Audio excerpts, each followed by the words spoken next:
Merci Michel, cher Philippe Cruz, chers amis, merci de votre mobilisation à nouveau aujourd'hui.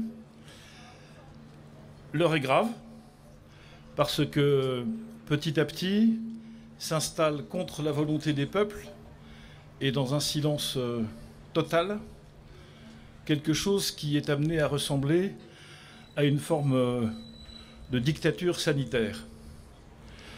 L'Organisation mondiale de la santé, depuis la crise de la Covid il y a 5 ans, promeut un modèle dans lequel les peuples seraient privés de leur liberté de se soigner, les médecins privés de la liberté de prescrire, et nous autres patients privés de cette relation particulière qui nous lie à nos médecins traitants et à la confiance que nous leur apportons.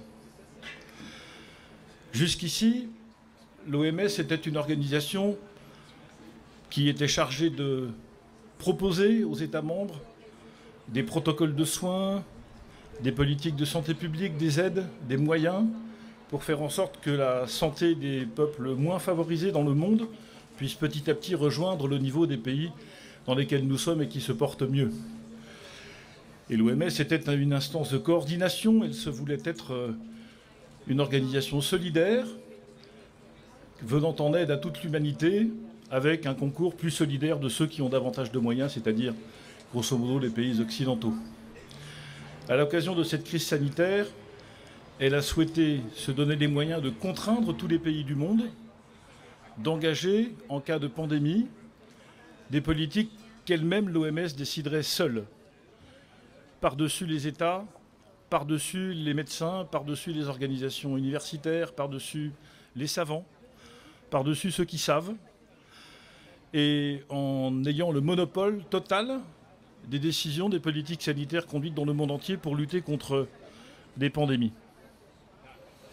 Pas seulement d'ailleurs contre les pandémies, puisque les textes qui sont soumis aujourd'hui au débat de l'Organisation mondiale de la santé incluent aussi des risques environnementaux, tout type de violence, et donc l'OMS se donne les moyens en fait d'intervenir de manière péremptoire, autoritaire et solitaire dans tous les domaines de notre vie quotidienne.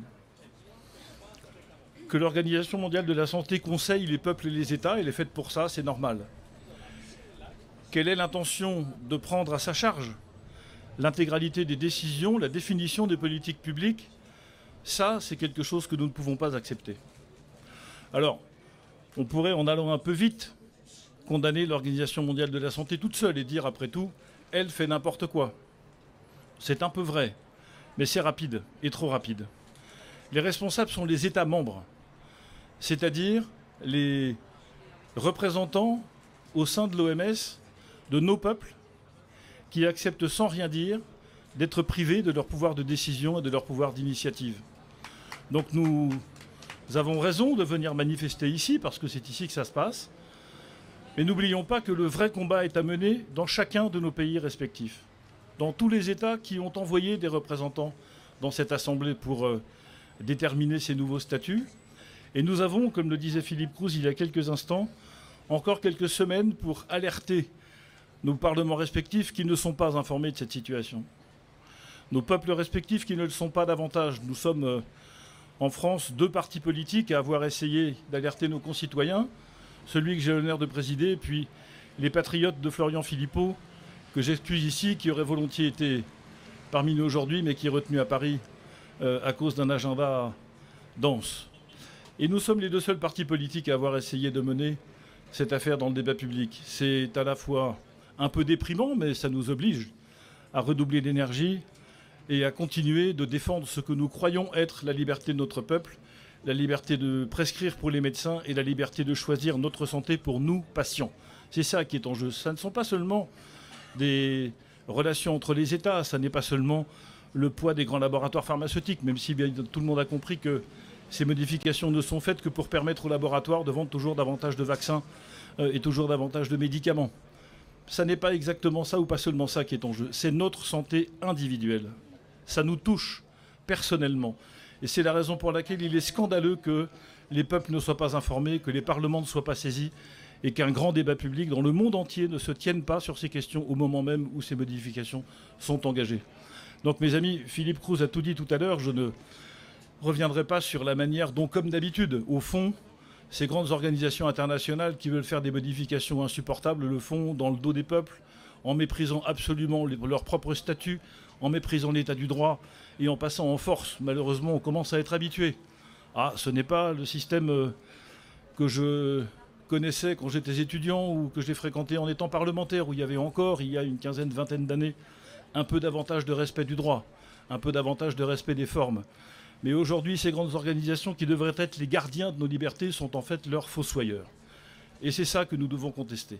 C'est ça dont nous devons prendre conscience. Ce n'est pas simplement une affaire de traités internationaux. C'est notre santé individuelle, notre relation avec nos médecins qui sont en jeu. Pas autre chose que ça, mais pas moins que ça.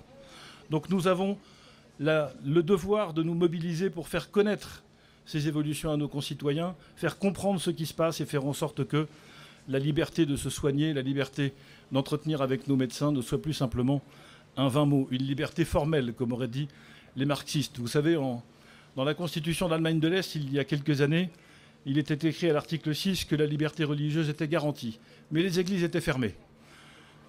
C'était le grand paradoxe des États totalitaires. De la même manière, dans cette OMS, la liberté de se soigner sera sans doute encore garantie, mais nous n'aurons plus les moyens de choisir notre mode de vie et notre façon d'organiser notre propre santé individuelle.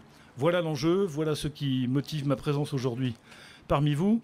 Merci à Michel Caillé et à ses amis d'avoir organisé ce rassemblement. Merci à Philippe Crous pour le combat qu'il mène inlassablement depuis quelques années, grâce à qui nous devons ces rassemblements et cette évolution. Et donc, rendez-vous à vos stylos, vos téléphones, vos ordinateurs pour participer à cette mobilisation générale indispensable pour la défense de la souveraineté de nos États et de nos libertés individuelles. Merci à tous et bon courage.